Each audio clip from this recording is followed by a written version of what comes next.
Talk about Matthew 24:40. Then shall two be in the field, the one shall be taken and the other left. One shall be taken. Two women shall be grinding at the mill, the one shall be taken and the other left. What are they taken by? Let's see. It's touched in the previous verse, 24:39. And knew not until the flood came and took them all away. So shall also the coming of the Son of Man be. So the flood took them. Then shall be two in the field, the one shall be taken by the flood, the other left alive. Two women shall be grinding at the mill, the one shall be taken, the other left alive. Because it tells you in the other Gospels, they ask him where are they taken. He says, well, where the carcass is, there will the eagles be gathered together. Carcass is a dead body. So the eagles are about to eat the dead bodies. So they're taken by the flood, they're killed. Okay, that's to clear up that verse. And let's go to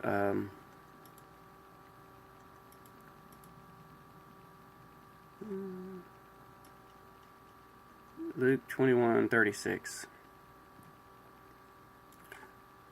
Watch ye therefore and pray always that ye may be accounted worthy to escape all these things that shall come to pass and to stand before the Son of Man. Okay, let's look up that word escape. Word escape is ek fugo or fugo. That ek part on the front don't really change the definition. It's really it's fugo. See, here's the foundational word. It means to run away, by implication to shun. By analogy, note, and it's an analogy, not the definition. Analogy, to vanish, but the true meaning is escape, flee. But let's go to this analogy, to vanish. An analogy is something that's it's a different subject. So the word vanish is a different subject trying to, with similar properties, try to help explain the word escape. Well, let's find where this same Greek word is in the Bible, and let's try to put that to it. See if it makes sense. Matthew 10:23. Same Greek word. But when they persecute you in this city, flee, fugo, there's the same word, run away, by implication to shun, by analogy to vanish. When they persecute you in this city, vanish ye into another.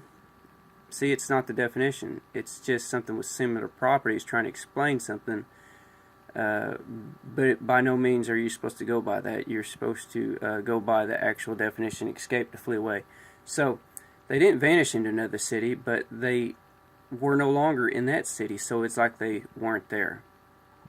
But they literally didn't vanish, and when it says in Matthew, or Luke 21:36, pray always that you may be accounted worthy to escape all these things, it means to run away, flee all these things. Okay, so why would it say run away or flee all these things?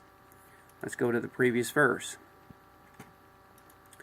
Watch ye therefore and pray always that ye may be accounted worthy. Okay, for as a snare it shall it come on all them that dwell on the face of the whole earth. For as a snare. Okay, it's a snare. What's the snare? And take heed to yourselves, lest at any time your hearts be overcharged with surfeiting and drunkenness and cares of this life. That's the snares. So that day come upon you unawares. See, they're going to go through that day. The day of the Lord. And it is a snare. So, when it says, watch ye therefore and pray always that you may be accounted worthy to escape, run away, flee from all these things. Because there's more than one snare. So, there's going to be one snare to another snare to another snare. All these things that shall come to pass. That's a process of time. And to stand before the Son of Man. So they're overcoming and enduring till the end. So that word escape means to run away, flee from. It doesn't mean to vanish, and it doesn't mean to disappear. All right, let's go to another one that people are 3:10. Because thou hast kept the word of my patience, I will also keep thee from the hour of temptation which shall come upon all the world to try them that dwell upon the earth. Okay, for one thing,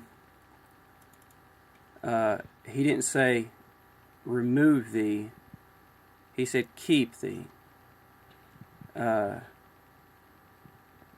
this word from, look over here.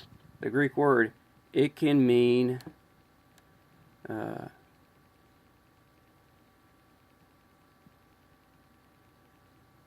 out of through the hour of temptation. Let me give you an example. See, it's not, you're not being removed, you're being kept through it. Kept from doesn't mean removed from the hour of temptation, which will come upon all the world, try them that dwell upon the earth. Okay, and if you keep reading, it says, behold, I come quickly, hold fast that which thou hast, that no man take thy crown. Why would that be important? Him that overcometh will I make a pillar in the temple of my God. You know, it's he that endures to the end, the same shall be saved. But let me give you an example. Move this over here real quick. I'll bring it back.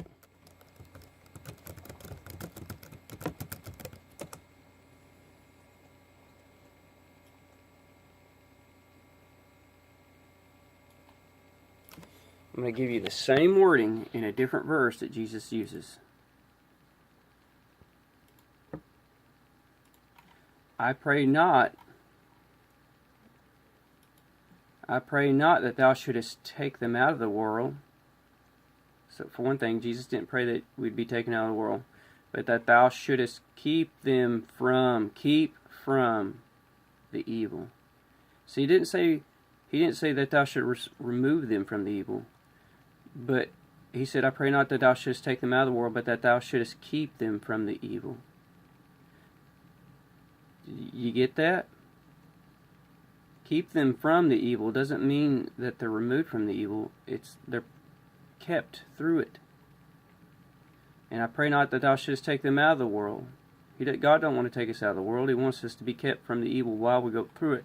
Same thing in Revelation 10. Because thou hast kept the word of my patience, I will also keep thee from the hour of temptation, which shall come upon all the world to try them that dwell upon the earth.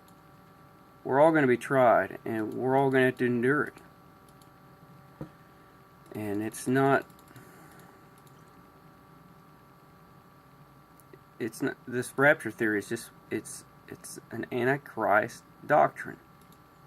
It's an escapism doctrine that doesn't line up with the Word of God. All right, God bless.